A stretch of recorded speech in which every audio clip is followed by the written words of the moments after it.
زمانہ کہاں سے چلا گیا.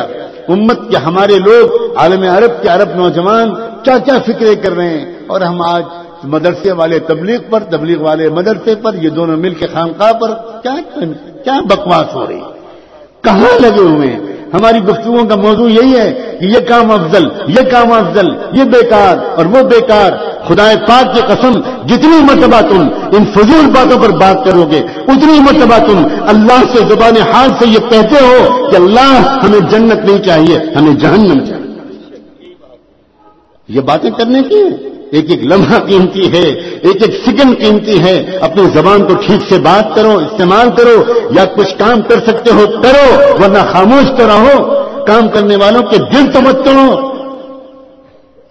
جانتے ہو کہ جو علماء کتابیں لکھتے ہیں, جو علماء فتوے لکھتے ہیں, جو علماء قرآن اور بخاری کا درس دیتے ہیں, انہوں نے اپنی جوانیوں کی بہترین راتیں, تم تو اپنی بیویوں سے لطف اندوز ہوا کرتے تھے, اور وہ نوجوان علماء اپنی جوانیوں کی بہترین راتوں کو کتابوں کے ساتھ گزارتے تھے. تب وہ اس قابل ہوئے ہیں کہ وہ قرآن کا درس دے رہے ہیں. تم کو قرآن کا درس حقیر معلوم ہوتا ہے. جہالت کی انتہا ہے. ایک گشت کر لیا اور سمجھے کہ ہم دین کے ٹھیکیدار ہو گئے. بدترین درجے کی جہالت ہے. اس کا کوئی تعلق تبلیغ سے نہیں ہے. حضرت مولانا الیاس رحمۃ اللہ علیہ کے دامن اس سے پاک ہے, حضرت مولانا یوسف کا دامن اس سے بالکل پاک ہے. جانتے ہو حضرت مولانا الیاس کو, وہ تبلیغ کے ذمہ دار ہو. تمہیں پتہ ہی مولانا الیاس رحمۃ اللہ علیہ کون تھے؟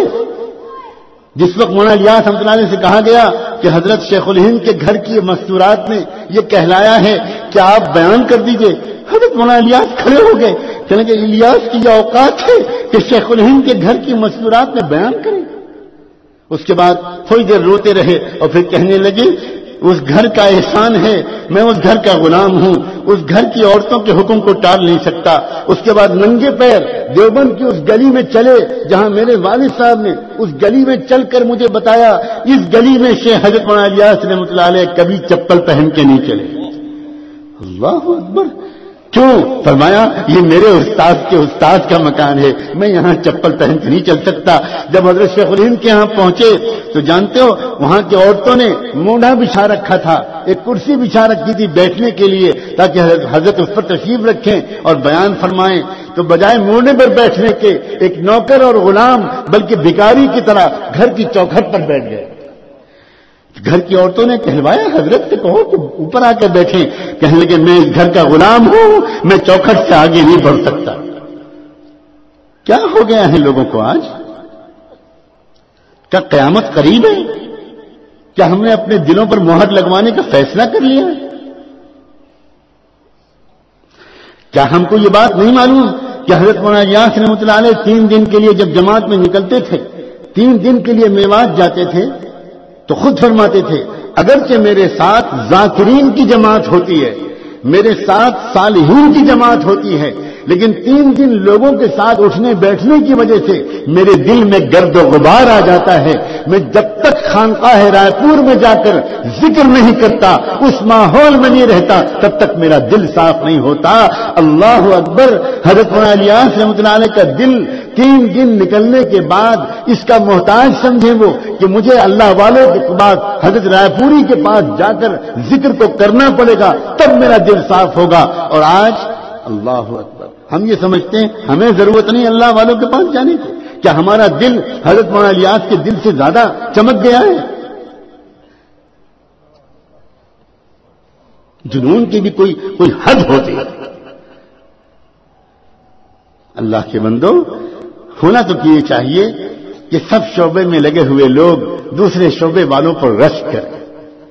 ہونا تو یہ چاہیے کہ علم والے ذکر والوں سے کہیں آپ کتنے خوش نصیب ہیں, آپ کتنے خوش نصیب ہیں کہ آپ تو گھنٹوں اللہ کی یاد میں ڈوبتے ہیں, آپ کو اللہ سے رابطہ ہو جاتا ہے, آپ کی تو ہر دھڑکن سے اللہ اللہ کی آواز آتی ہے.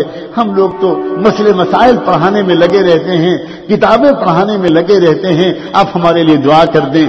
اس کے جواب میں ذکر والوں کو علم والوں سے کہنا چاہیے, یہ علم والوں سے کہنا چاہیے کہ کیسی بات کر رہے ہیں آپ تو امت کے اور قرآن اور رسول کے درمیان ترجمان ہیں. آپ کو اللہ نے چنا ہے حضور کی مرضی کو عوام تک پہنچانے کے لیے، طلبہ تک پہنچانے کے لیے۔ آپ قال اللہ و قال رسول کے ترجمان ہیں، آپ بڑے محسن ہیں، آپ نائب رسول ہیں، ہمیں آپ پر رشک آتا ہے۔ اور ہونا تو یہ چاہیے کہ یہ دونوں مل کر دعوت والوں سے کہیں کیا آپ کا نصیب ہے، آپ کتنے پیارے ہو، اپنی جان مان لے کر آپ نکلتے ہو اللہ کے راستے میں، آپ گشت کرتے ہو، آپ کو لوگ جھڑکتے ہیں، آپ کا لوگ مذاق اڑاتے ہیں، آپ کا لوگ دل توڑتے ہیں، آپ برا نہیں مانتے، آپ ان کے لیے دعا کرتے ہیں، آپ تشکیلیں کرتے ہو، آپ ملکوں پھرتے ہو، آپ بہت اونچا کام کر رہے ہو، ہمارے لیے دعا کرتے رہا کرو، ہم بہت محتاج ہیں۔ اور دعوت والے پلٹ کر علم اور ذکر والوں سے یہ کہیں حضرت یہ آپ کیا فرما رہے ہیں، آپ کا مقام، آپ بہت اونچا کام کر رہے ہیں، آپ تو علماء ورثۃ الانبیاء، آپ تو انبیاء علیہ السلام کے وارث ہیں، ہم تو بہت معمولی لوگ ہیں، یہ تو غنیمت ہو گیا کیونکہ کلمہ نماز کو سیکھنے کا راستہ ہمارے لیے بھی نکل آیا۔ کاش کہ دین کے مختلف شعبوں میں لگے ہوئے لوگ اپنے کو چھوٹا اور دوسرے کو بڑا سمجھ رہے ہوتے تو پھر اللہ کی نگاہ میں سب بڑے ہو جاتے۔